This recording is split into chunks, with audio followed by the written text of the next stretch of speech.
Good evening, and it's Tuesday at 7:30 p.m., so you're joining us for Tuning Up with Iggy and Dave. Sorry. You're in the right place, don't worry. Iggy is, what is he doing this evening? Iggy is playing his violin. In a rehearsal. In a rehearsal, yeah. Iggy is back performing, which I think is a wonderful step in the right direction. We miss him dearly, but I'm very glad to have two members of our percussion section this evening as guests. Introduce yourselves, because usually I ask Iggy to do it. So please, to my right. Sure. My name is Christopher Cabrera. I am Associate Principal Timpanist and Section Percussionist of the Hawaii Symphony Orchestra, and I've been with the orchestra for 4 years now. And I'm Brad Davis. I'm the principal timpanist, and I started in 2019. So I played about 2/3 of a season, and here I am. Excellent. Well, I'm so thrilled. This actually completes our series on the percussion section. We now have had Jordan and Becca, and now both of you here joining us. So the section is complete on Tuning Up. So there will be a medley video that we'll be putting out after this comes out this evening. We'll all play Porgy in unison. Yes. I don't really do that anymore. You two are actually two of our newest tenured musicians of the Hawaii Symphony Orchestra as well. I think we had 5 musicians in total that were just granted tenure by your colleagues. Has nothing to do with me whatsoever. What is that like? What does that mean for you both? We can't wait to get back to the concert hall. Yeah. Yeah, it's an interesting feeling to be granted tenure when you're not in the middle of a season, through no fault of anybody else's, but this pandemic. So yeah, I think we're just all excited to get back, and with that extra bonus of the fact that we're both granted tenure now, and this can be our permanent home, our orchestral home. I think we're just both looking forward to it. Excellent. Well, glad to have you as long-term colleagues here at the Hawaii Symphony Orchestra. So we usually make sure everyone knows that they can text in their questions this evening and engage with us in conversation. This is where the TV magic happens here. You can text us at this number below here. I don't see anything. And we will get your questions, and we will respond to those this evening over the show. Questions for what's next for the symphony, what it's like to hit things for a living, and anything else you can think of. So, where should we begin this evening? The first question I always ask, and I'm going to ask it to Brad first because he's further away from me. Take us back to the beginning. I let you decide where the beginning begins. Sure. Well, I started in 6th grade band. It's a pretty common story. Actually, when we tested instruments, I kind of wanted to play the French horn. That didn't really work out. My mom thought percussion was cool when she was in high school band, so that was kind of on my radar. But I tested for percussion, and the local music store rep told me that I probably wouldn't be successful at that, and said I should probably play tuba. But I didn't want to do that, so here I am. So I started in percussion against his judgment. Played all through middle school and high school. I didn't come from a musical family, so that was really the beginning of it. And then just started taking lessons, and things started to, I started to get good at it, started to really enjoy it. Went to Interlochen arts camp in high school. What color socks? What color socks did I have? I think they were, this is a tough question. I think they were light blue. It wasn't socks for me, it was a belt. It was a belt. So for the guys, it's a belt, or it was in 2008. Okay. I'm lost. What are we talking about here? So at Interlochen, your classes are defined by the color of... Yeah, your age. Your age. The color of your garment. Yeah. Mm-hmm. And the girls, it's socks, and the boys, it's belts. So I think the high school division was light blue at the time, but if not, somebody will yell at me. we'll get a message about it. Yeah. Sorry, I interrupted. No, it's Interlochen. It's an important point. Continue. Yes. Yeah, it's kind of where I decided that this music thing might be worth, going into as a career. So I went to school for music. I went to University of Kentucky for my undergrad.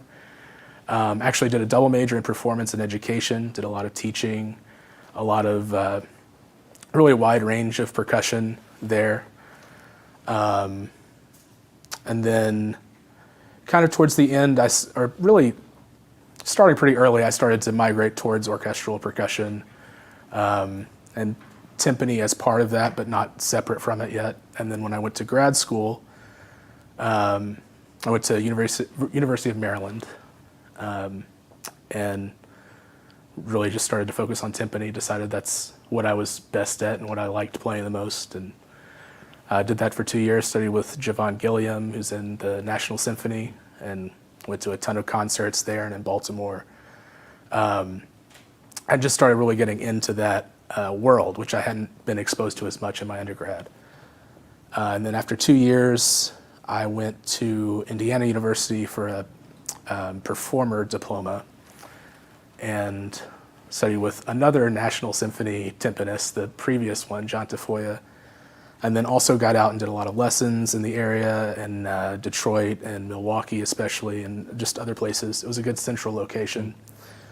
Played a ton, and then the beginning of my second year there is when I won this job.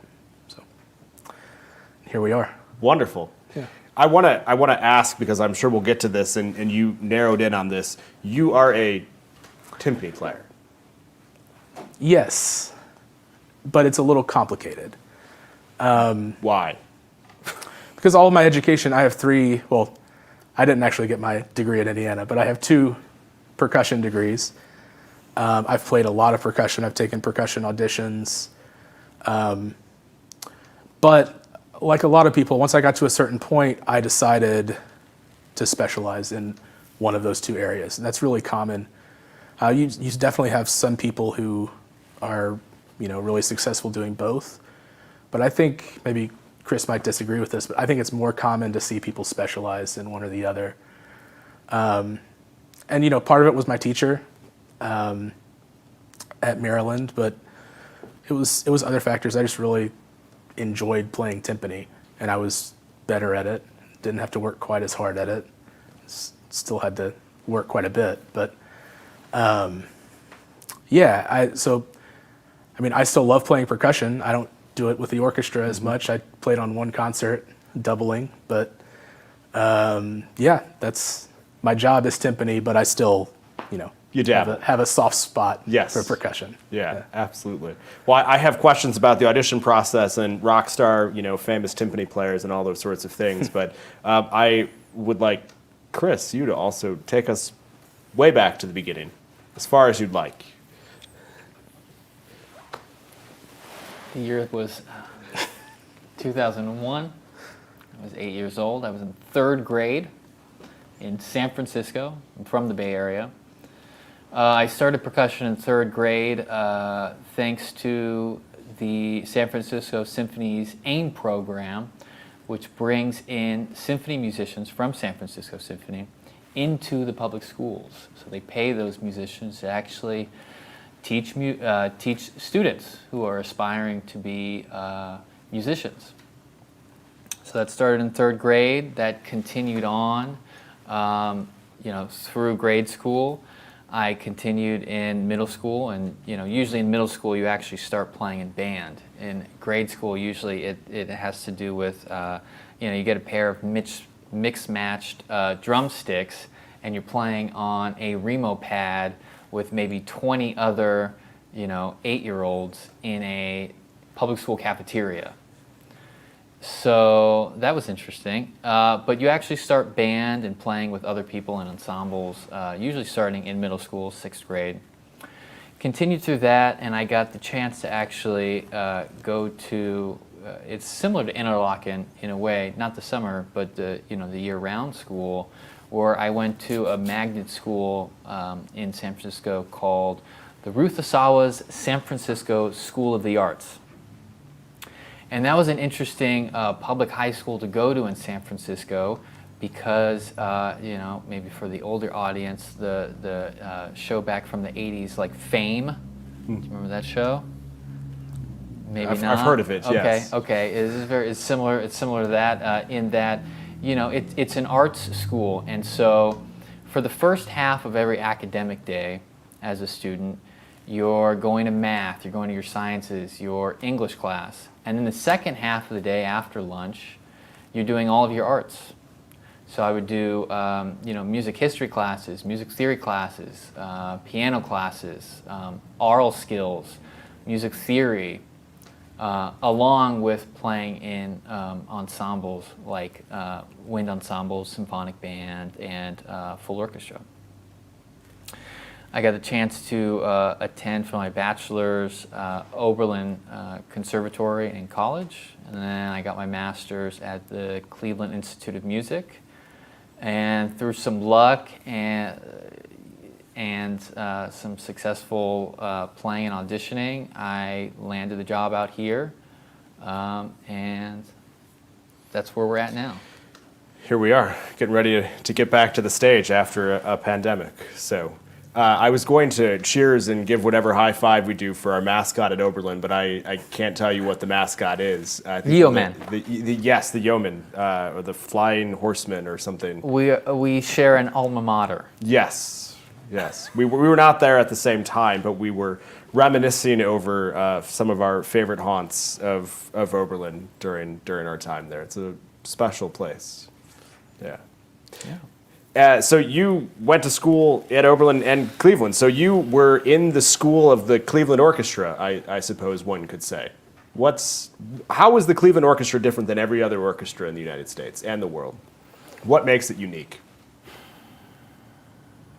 I think Severance, and you know, which is the hall that they perform in, and even though you might think it has nothing to do with the generation that I come from and went to school there, George Zell, because that just affected him as a conductor, affecting the orchestra, and its musicians. And my principal teacher when I was there, Richard Weiner, who he was hired by George Zell at the time, which was interesting because back then, auditions were very different.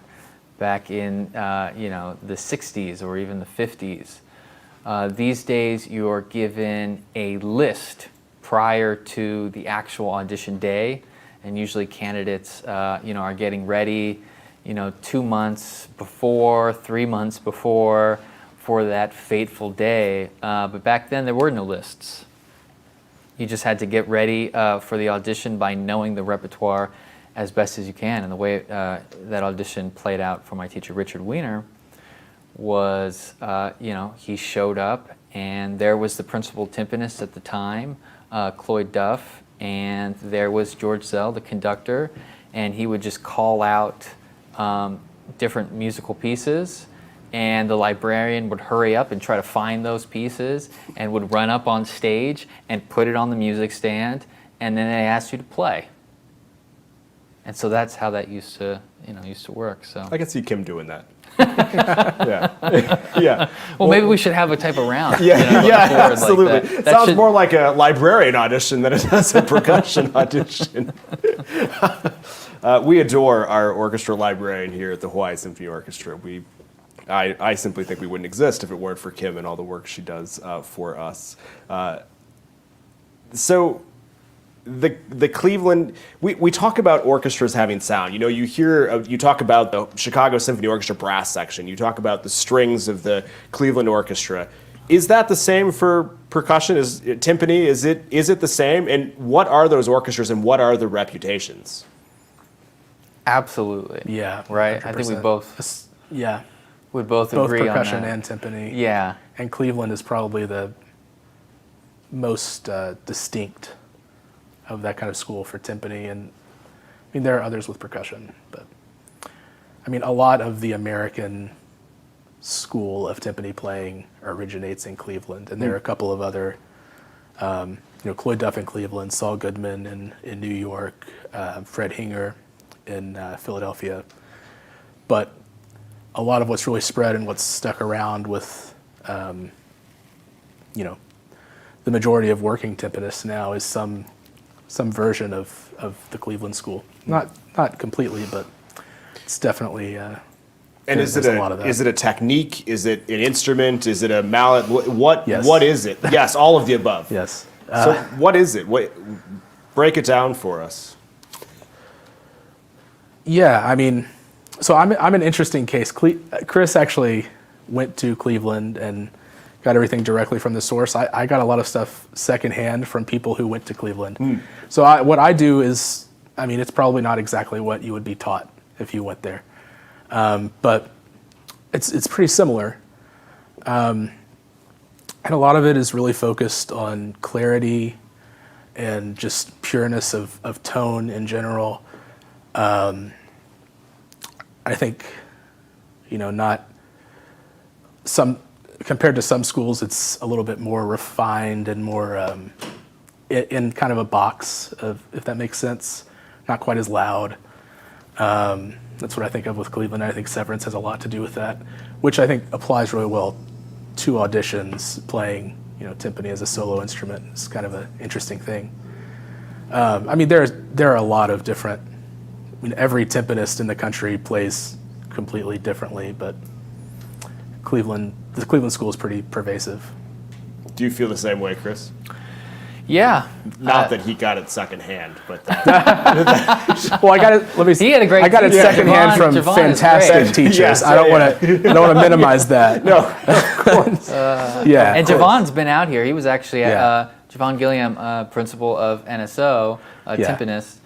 He was just out here back in, what was it, January of 2020 when Yeah. we were, you know, one of our last concerts that we got to play, one of the last masterworks. It might have been the second to last one, where we played Chassis 10. Yeah. And he was actually in the section, and it was kind of funny because, you know, as associate timpanist, Brad was out of town at the time, and so I stepped into that role of principal timpanist for that piece.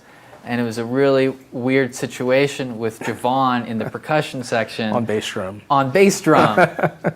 Yeah, and you know, a little nerve-wracking Sure. having a player of his caliber on stage with you, knowing the reps so well, and you're playing his principal instrument, where in any other case the roles might be reversed. So that was interesting. So speaking of repertoire and, you know, maybe things that we've played over the past, you know, 3-4 years, 3-4 months that you were able to play with the orchestra, what is repertoire that when you see it come across the roster, you go, all right, this is going to be a good week. I'm excited to play this. What really gets you guys going?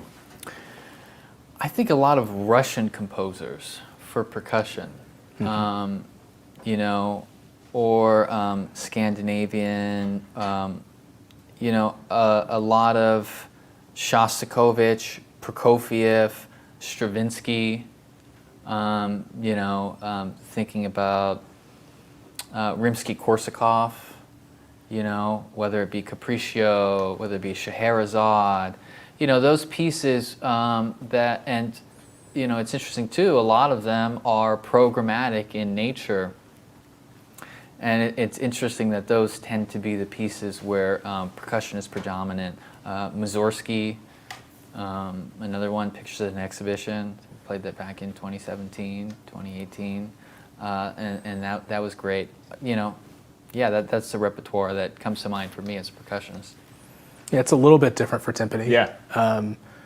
Just as we've been used more extensively for longer, I think. But some of the same people, I mean, definitely Shostakovich, Prokofiev, Mahler is maybe number one, but also Tchaikovsky, Brahms, Beethoven. I mean, some of the best timpani parts are Beethoven timpani parts. Yeah, so it's a little different. I think we're on almost everything. You know, timpani is on almost all of the major pieces. Yeah. Going back to Baroque works as well, kettle Right. drums and Sorry, Chris, I took it there. Well, you would know the most Yes, about Baroque. yes, absolutely, yes. Juilliard historical performance, everybody. Juilliard. So we had a question that I want to ask as percussionists. This comes up a lot. What's the weirdest thing outside of the Mahler box, which was referenced on a previous show? The question is, what's the oddest thing you've had to play as a percussion instrument? I don't know about oddest, but one of the interesting things about being out here and playing some of the Pops concerts and other things that we get to do out here as percussionists, there have been certain concerts where I've gotten to play indigenous Hawaiian instruments such as the ipu and things like that, or lava rocks, So whenever we get to play concerts like that, it's really fun to be able to, take something that's maybe non-traditional or non-Western instrument and incorporate it into the orchestral canon. Staying on the instrument topic, we have a question, and this is a good one because we can talk about our relationship with some friends here in town. Do you own your own set of timpani? Do you when you come to an audition, do you bring all 5, all 7 with you? How does that work? No. I do. I actually own 3 timpani, but they haven't made it out here to Hawaii yet. And they're more like smaller, like gigging drums. Some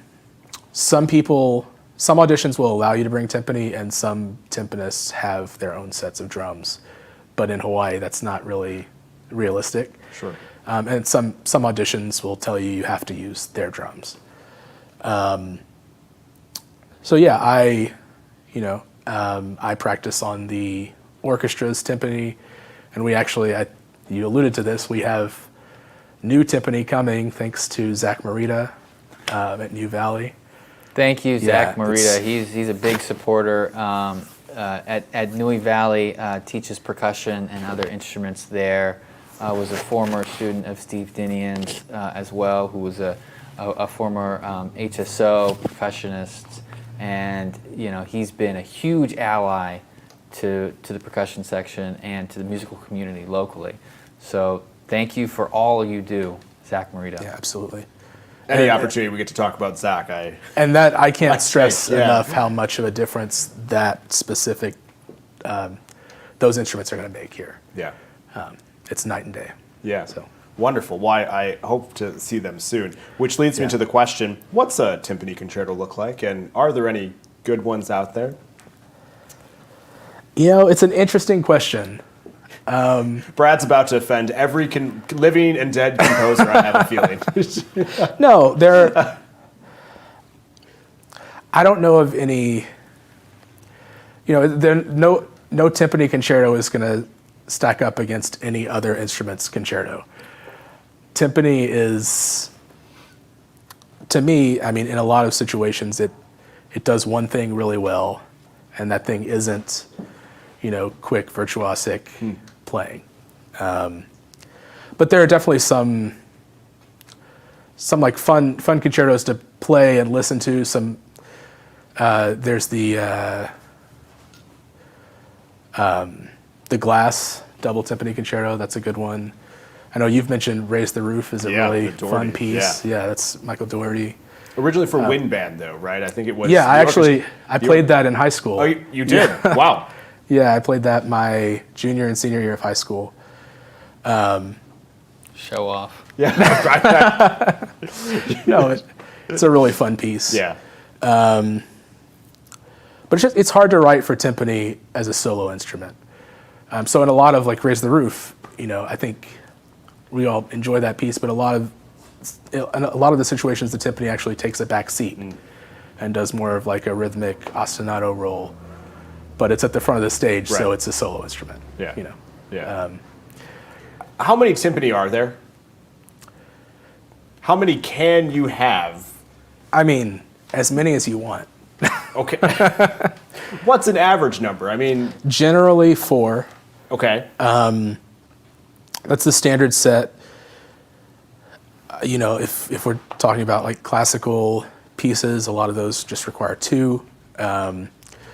start, like in the late 19th century, you start adding a third drum, and then 20th century 4 is pretty standard.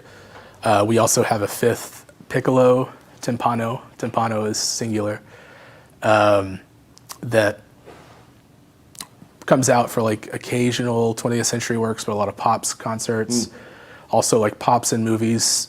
I mean, we have a second large drum. It's a 32-inch that we bring out for basically any movie we're going to do.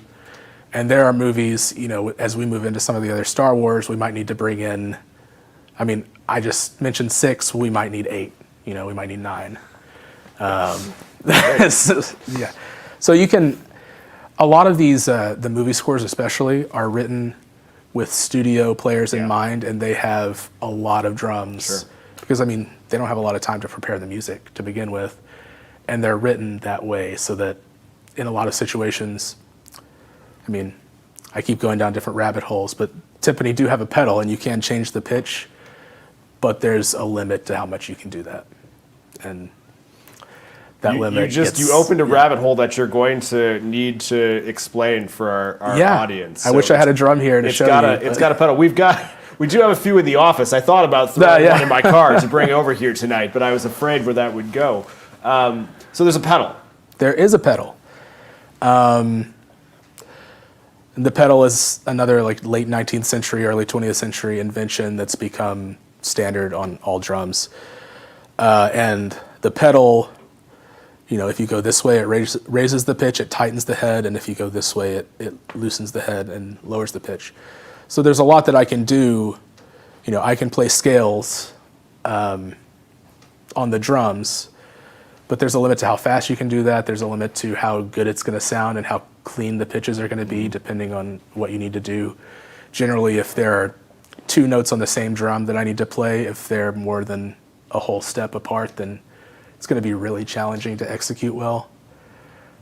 So it's limited, but I mean, if you come to a movie, or if we're playing a Bartok piece or a lot of different 20th century works, you're going to see if you could see my feet, they're moving a lot. So I think that's an important thing to differentiate. The timpani are pitched. You're changing the pitch of your drums based on what's in the music, which is largely based on the key of the piece, correct? Correct. Okay. Yeah. Great. Yeah. So do you envy the timpani player when you're not playing, or are you happier as a percussionist? Final answer.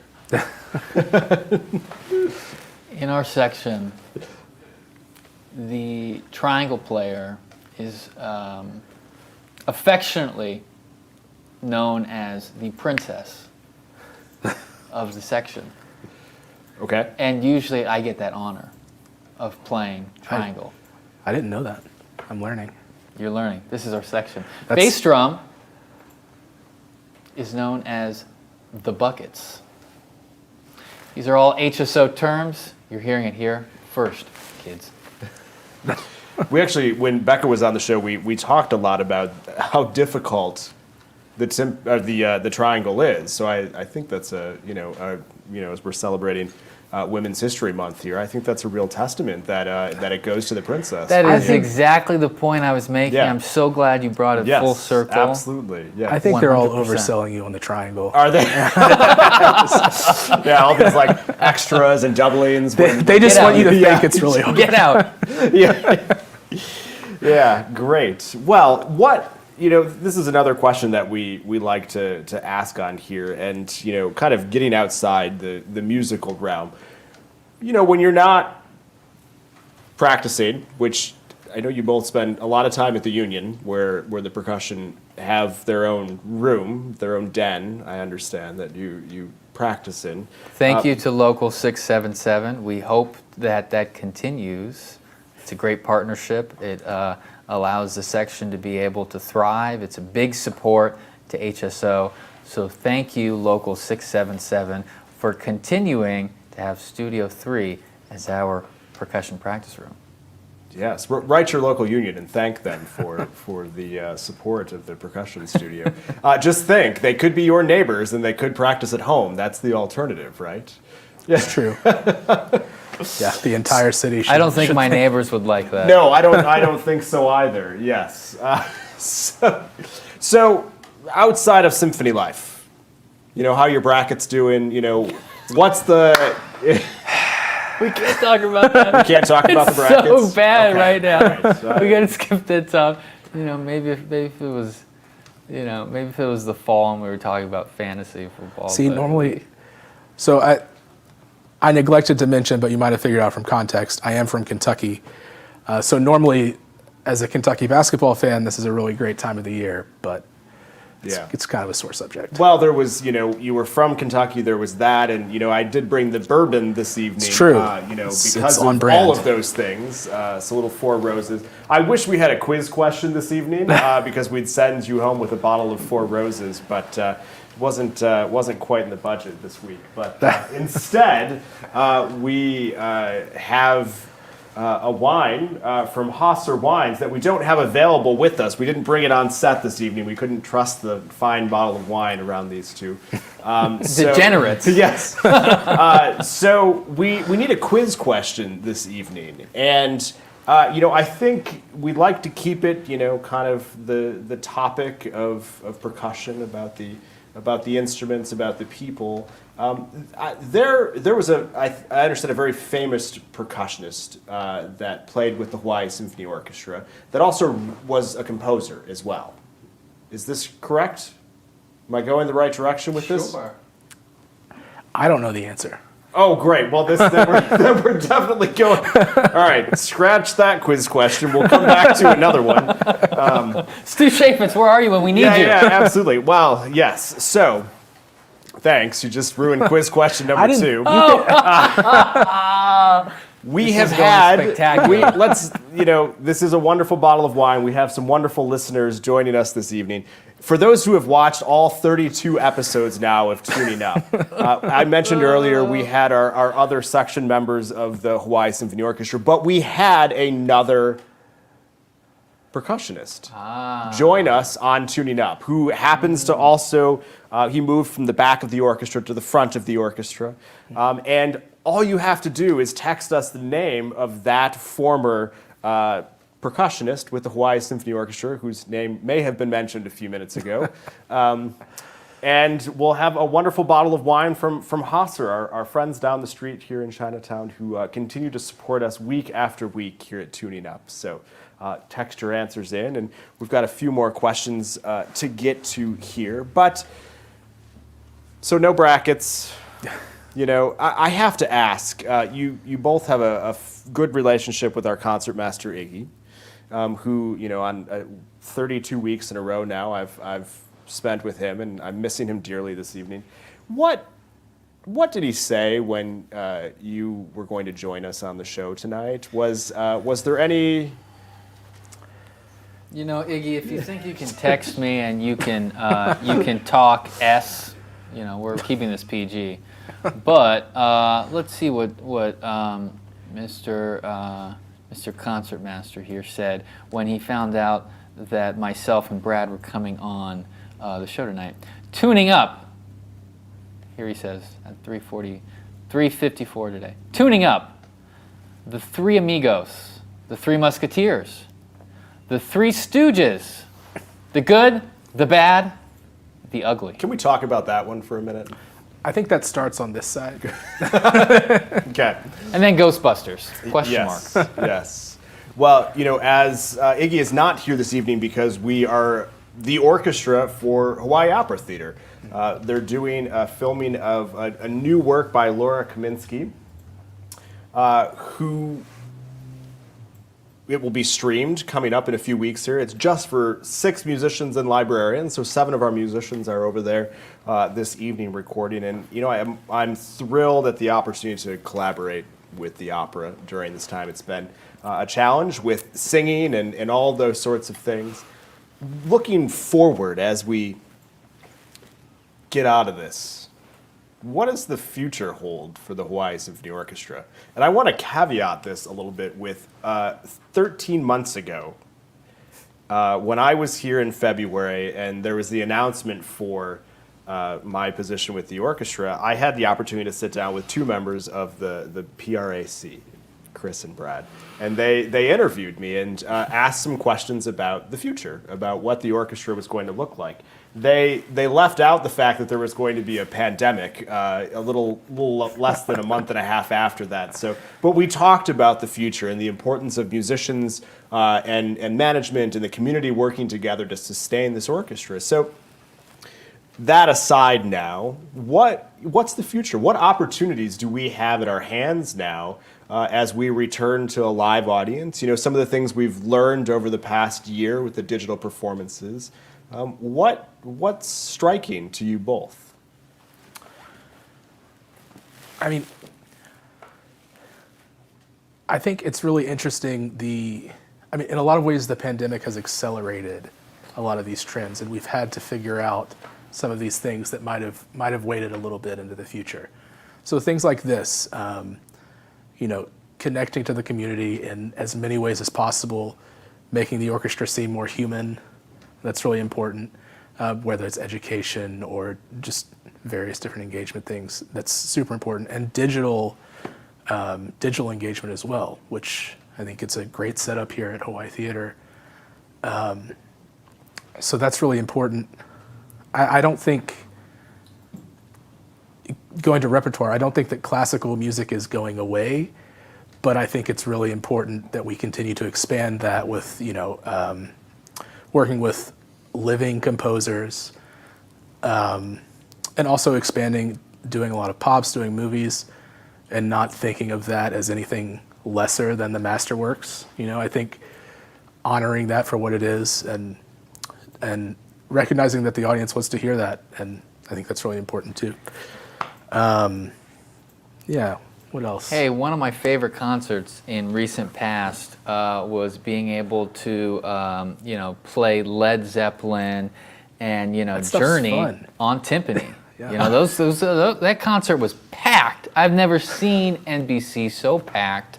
And people hung out afterwards, as if it was Hawaiian Brian's or something, and everybody was hanging out outside in front of NBC, and so it was a lot of fun to be able to feel that energy on stage for those kinds of concerts, and it's definitely not less than in terms of the Masterworks concerts that we do.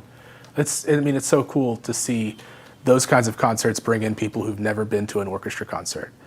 And in some of those situations, as bad as this is, some people who are afraid to come to an orchestra concert for, a variety of reasons, of ridiculous reasons, they come to Led Zeppelin and they realize this isn't so bad. This is The symphony rocks. This is pretty cool. And then, maybe next week they come to Shostakovich and realize music that cool rocks. Music that rocks. That's actually it's so that's it's amazing. like it's in the marketing. Somebody it's It's like it's in the marketing. yeah. Thanks, Heather. Yeah.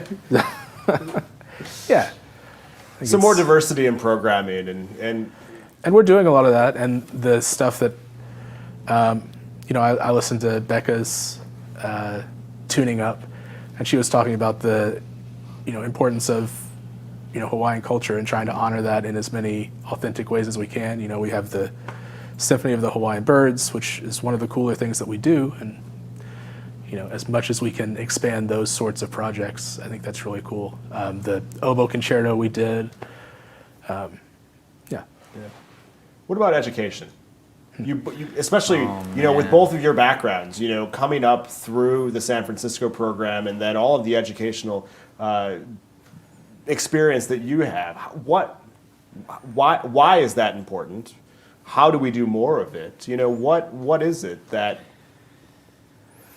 Yeah, if there are any students out here, and what I tell my own students, and whenever I am privileged and get the fortune to be able to work with HYS, one of our partner organizations, Hawaii Youth Symphony, what I tell those students is, there's two extremely important things as students under the age of 18 that you can do to get better as a musician and aspiring musician, and that's number one. You've got to listen to a lot of music. Recordings, yeah, but you have to go to live musical concerts. If you're not going to live classical music concerts, orchestral, chamber, right? We have a lot of partner organizations. We have the ballet, we have Hawaii Opera Theater, we have HOT, we have we have all of there's the symphony. There's you have everything you could want here. Chamber Music Hawaii, right? There's a lot of music. You got to go out. You got to go out and actually physically go there after the pandemic. When it's safe to do so. After the pandemic. But there's a lot of stuff online that we're posting too, and there's a lot of educational partnerships that we're continuing virtually right now, and that's been great to connect. And so the other thing, besides going to actual concerts and listening to music, is reading a lot of music, right? I especially say that to my percussion students a lot, because with percussion you tend to have students who want to practice very hard 4-mallet marimba solos over 3, 4, 5 month periods. A very difficult, piece that they try to learn over a long period of time.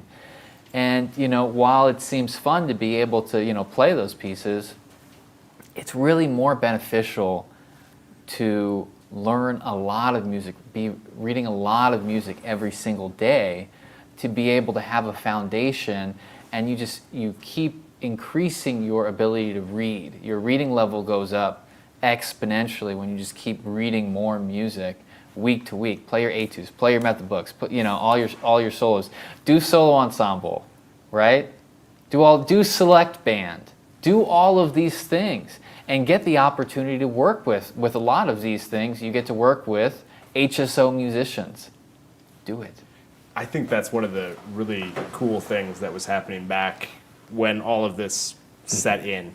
I remember hopping on an Instagram Live, and Chris is there doing your etudes with students from public schools, from other schools, private schools here in Hawaii. And, it's like a half an hour just going through, and I was, oh, that's what that noise is next door. Like actually being able to actually see, the technique that you're developing and the importance of the mechanics and all of those sorts of things. But, to really, what technology has afforded us during this time is that ability to peel back the curtain, to really be able to have that, access to students, and for the students to have access to the symphony. But, with your background, how does the symphony, going forward here, how do we diversify what we do on the educational side of things? Is it just more of everything, or is it more specialized? It's a great question. It's a hard question. Sorry, I said no hard questions. No, it's fine. I like it. I think one of the more... So what Chris was talking about is what we do with music students. I think that's really important, and we can do a better job of connecting with local music programs and becoming familiar faces and becoming real assets to everyone here. And also younger students who aren't playing an instrument yet. Talking about I said something earlier about how some people see coming to an orchestra concert as intimidating for some reason. If they've been coming to orchestra concerts since they were in elementary school, it's suddenly not as intimidating. And we've all had the experience, I'm sure, of playing Peter and the Wolf or something like that, and having a 6-year-old come up and look at the timpani, and just see their... Okay, quick. Yeah. Rapid fire round. Here's another question off the cuff. Can I do this? Yeah, we don't have any more wine to give away, but... it's not a giveaway, but it's a question. So please tune in and tune up and give us your answers. The question is, in Peter and the Wolf, Prokofiev's piece, what do the timpani represent? Each instrument group within the orchestra in Peter and the Wolf represents a different character in the narrative. It's a programmatic piece. So the question is, what do the timpani represent? And if you answer correctly, we'll select a winner to have a timpani lesson with Chris in the front of our office. That sounds great. Yes. Okay. Yes, absolutely. We do have those timpanis at the front of our office. Yeah, and, you do. It's. I think I was talking with Becca about the idea of, we should have an immersive experience where, you get to come in and maybe we do a little video of the Hawaii Symphony Orchestra playing in like a Dance Dance Revolution, like a mallet. We could talk about that. Okay, all right, yeah. Well, we do every year. We usually have a petting zoo. Yes. Right. Yeah. So a musical petting zoo. For those who don't know, you'll come to the symphony. It's usually for a family concert where the program is representative of that for families. And you bring your kids, and usually what we do is we have a lot of HSO musicians go into the lobby of NBC or wherever we're playing, and we bring those instruments out and we let you guys play them. We let the kids play them and experience what it's like, to try out all those different instruments, whether it be harp, whether we're bringing out timpani or percussion, whether it's clarinet or cello or violin. So, yeah. Yeah. We have some correct answers here, but I'm going to let a few more come in. So you're teaching a lesson, my friend. Hey, you guys are staying sharp. Yeah. So Peter the Wolf. Sorry, we were talking about having kids that are not musicians at performances. Yeah, and inspiring them to maybe want to be musicians or to at least, enjoy this kind of music, be exposed to it at a younger age. I think that's really important. And just all of the above. The more we can do to become familiar faces in general in the city, the better off we are. Well, we have this opportunity here in Hawaii to really do that. I think it's one of the many reasons that drew me here. The amount of influence that the symphony can have because we are landlocked. We are out here. We are the only professional orchestra here in Hawaii, and I think that it kind of goes to our mission. It's how do we serve this whole community with music? Yeah. I'd like to add to that. Whenever I get the chance, in any circumstance, when this topic is brought up, I always like to emphasize the fact that when you're supporting the Hawaii Symphony Orchestra, you're supporting the organization, you're supporting the musicians. But it's not just about the concerts that we're playing. It's not just about the entertainment of actually attending with your family. It's about education for the keiki, right? If you're talking about music education in Hawaii, the Hawaii Symphony Orchestra has an immense impact, whether it be private schools, public schools, right? We have our music education program through the symphony. Right? Whether we're shipping in kids from public schools to attend the Symphony of the Hawaiian Birds. It's not just about the concert for your family on a Pops concert or a Masterworks concert. It's about music education as well. And so when you support the Hawaii Symphony Orchestra, you're supporting those musicians so they can stay and they can also educate the next generation of musicians. An important role that the symphony plays here in the community. So we look forward to doing more of that. The petting zoo is still 6 feet away for now, but we're working. In the interim here, we've got a little bit of time. We've got another month, 7 weeks or so, until we're looking at some live performances. And so we do have a little bit of time where we're excited to actually do some digital petting zoo and to put some more of these materials together with all of the things that we've learned over the past year about how even going forward, if there's materials that we're able to put together that go out into the classrooms before they come to the symphony, I think we just have this ability to have so much more engagement with the community and to utilize this time that we have here going forward. So. Yeah, and like you mentioned, PRAC, PRAC, Public Relations Advisory Committee, one of the many subcommittees that musicians of the orchestra are a part of pro bono. We spend time to try to do extra things to give back to the community, and one of the things we were doing were giveaways, right, and interactive, also questionnaires and other things, trivia questions every week during concerts, right? And what we saw through that is our ability to connect with our patrons, but it sounds like a talking point, but there were families we were actually really able to connect with. Getting DMs from, hey, we won, these tickets for our family, and we took, our 5-year-old cello student to a Beethoven 9 concert.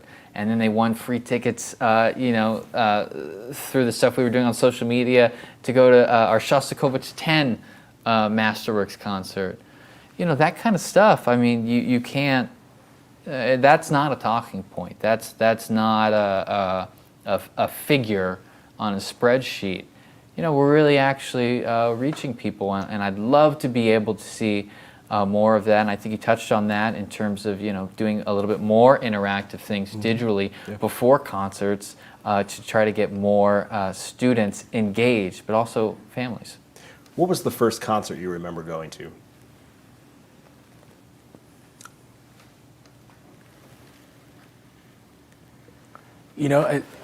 It was. It shouldn't be a hard question, right? This is 20 questions. Yeah. The first orchestra concert I went to was actually Cleveland in Severance, and I don't remember the program, but I remember that the concerto, the 12-tone piano concerto in the first half was really tough, and they had to stop in the middle. I love that. I love that when that happens. We're human too. Our band director told us, "You guys have no idea how big of a deal this is." Yeah. But yeah, that's the first orchestra concert. Before that, I don't know what it would have been. Yeah. Chris, what was yours? Was it with San Francisco Symphony then? With the program? Oh, I'm sure it was with SF. And growing up, I got to with MTT at the helm. He came in the early 90s, and I'm a 93 baby, hashtag millennial, not Gen Z. I got to grow up with MTT, and there was a lot of Copeland, there was a lot of Bernstein, there was a lot of new music, living composers. So I got to, because of that, that's the type of rep that's great for a percussionist. Yeah. That's all, new music. That's all, it's drumming. Seeing, oh God, there were so many things. The composer from Berkeley, Berkeley. The composer from Berkeley. The composer from Berkeley. There's a lot of new music. Piece Ascariot. He wrote his Ascariot. It's I'm forgetting the name. What's his name? And for John Adams. John Adams. Oh, for our third quiz question. I answered it for you. Yes. But we have some questions. You said somebody answered. Well, we did. So it's the Hunters, correct? Yeah. Great. Well, Kelsey. You guys are awesome. Kelsey will be getting a timpani lesson. Kelsey, I wonder who that is. Yes. We have another question that I have to ask these because this one is from Norman. Don't know who that is. Would either of you like to demonstrate percussion ability senza instrument, rather by using hand clapping, finger snapping, or vocalizing? So, Norm, my question to you in response to that, would you like to be impeached from the orchestra committee? No. What are you trying to get us into here, A little Norm? clapping music. There's 3 of us here.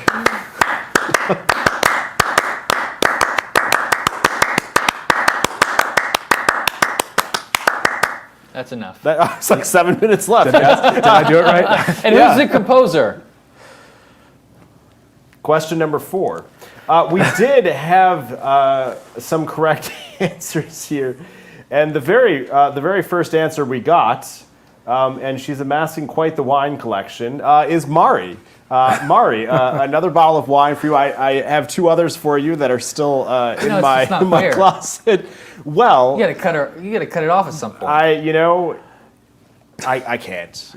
She gets, If you're right, you're right. If you're right, you're right. Yeah, absolutely. We had a couple. The correct answer was Stu Chaffetz. Stu was a timpani player, wasn't he, with the symphony? And then what's the joke? He lost one stick. From 2 sticks to 2 1, sticks to right? 1. Yes, absolutely. Any aspirations of that for either of you? I don't think I have the personality for that. if I wasn't a kind person, I would ask what that personality is. Okay, so no trip to the front of the orchestra. Well, to be fair, Stu doesn't really have the personality for that either, but he does it really well. And maybe that's why he does it really well. He does, yes. We're going to edit that in post. Don't worry, guys. So Stu, if you're watching. Stu conducted one of our Sounds of Resilience programs. The repertoire for Sounds of Resilience, there wasn't a tremendous amount of percussion. Look, I'm not holding a grudge, but I am. I know. I'm with you. I'm with you. So, So, here's another question. Messiaen. Messiaen, birds. It's a piece that has a lot of prominent percussion, and it's also the name of a very famous Cleveland-based 1980s rock and roll band where the associate principal timpanist of the Cleveland Orchestra was a member of that rock and roll band in the 80s. What's the name of that piece of repertoire? It's a real composed thing. by Really? Messiaen. can you say the part about being a member of that band one more time? Because that surprised me. Sure, one of the members, well, multiple members of that don't band. forget. Yeah. Tim Adams, as Tim well Adams, as former principal timpanist of Pittsburgh. Don't Really? say the Cleveland. I won't say the though. Cleveland guy. Also, Trent Reznor from Nine Inch Nails. Nine right? Inch Nails, yes, right, exactly. Really? Yes, And we're this- going deep into Cleveland and this Cleveland percussion history. Okay. Associate timpanist. Okay. Yeah.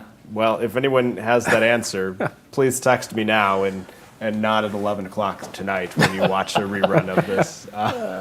When you're watching reruns of Hawaii 5-0. Yes, absolutely. Well, we are coming to the end of our hour here. I really appreciate the opportunity to sit down with you both. And I think I'm more eager, not that this wasn't enjoyable, to get you both back on stage here, which we've been working towards for, it seems like, months at this point. And I'd say we're between 7 and 10 days away from an announcement on that, if everything goes well.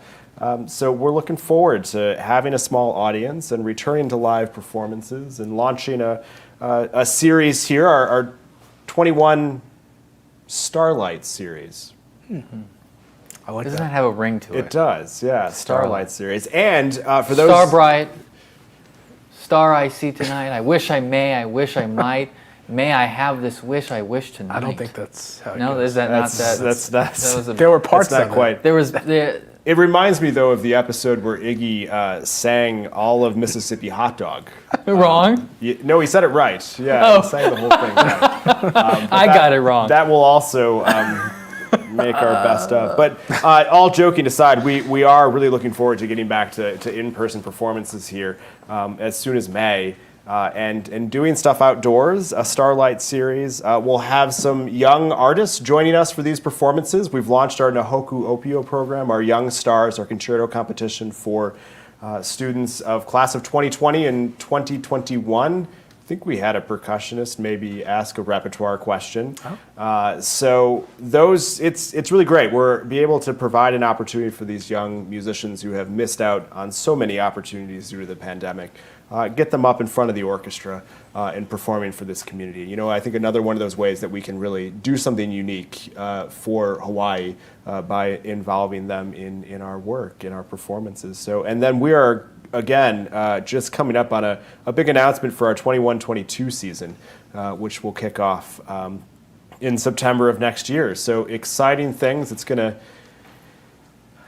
to be a very busy 18 months. Let's just say that. And I think we all Sounds need like it. a great contrast. Yes, yes, after the last year.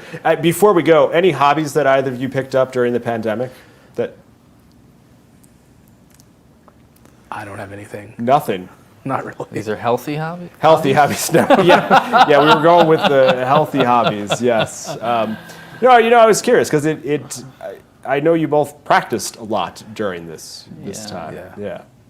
Well, not in terms of practicing, but one of the things I really got into has nothing to do with music, and maybe none of you are interested in it, but is podcasting. Really? Not me actually doing it, but listening to podcasting, listening to podcasts. What are some of your favorites? Shout out to H3, hashtag cancel David Dobrik, Tiger Belly, big fan, Bobby Lee, God bless, Two Bears, One Cave, really great podcast. I like a lot of comedy podcasts, so that's kind of the genre that I'm into in terms of listening to podcasts. Great. Okay. Are you a podcaster? Yeah, more so this year than ever. Okay. Yeah. But, unfortunately, a lot of like political podcasts. Okay. And, Okay. that kind of All right. stuff. We'll save those. Yes. Yeah, All right. This is an apolitical program. Yes. Absolutely. I said the word political. Yes. That's where we leave it. And on that note, we must end our show. Here are our sponsors. Yes. Thank you for joining us for another Tuning Up. I promise Iggy will be back next week. We won't ever let him miss another show. And thanks for tuning in. Thanks for your support. We truly appreciate it, and we look forward to seeing you at a performance soon. Mahalo.